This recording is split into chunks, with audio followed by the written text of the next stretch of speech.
अल्पवयीन मुलीला त्रास देत तिच्या कुटुंबियांवर हल्ला केल्याची घटना अहिल्यानगरमध्ये घडली आहे।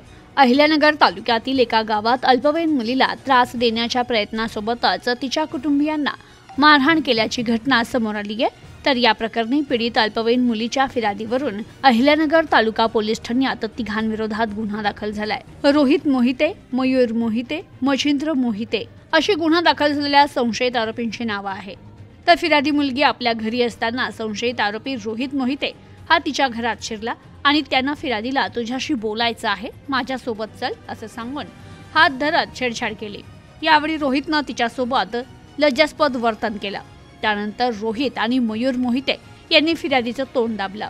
दरम्यान मयूर आणि मच्छिंद्र मोहिते यांनी फिर्यादीचे आजोबा आणि वडील यांना शिवीगाळ करत लोखंडी गजानं आणि लाथाबुक्क्यानं मारहाण केली।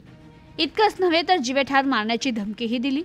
तर या प्रकरणी पीडित मुलगी आणि कुटुंबियांनी नगर तालुका पोलीस ठाण्यात धाव घेत दिलेल्या फिर्यादीवरून पोलिसांनी तिघांविरोधात गुन्हा दाखल केलाय। Bureau report, news today 24, Ahilyanagar.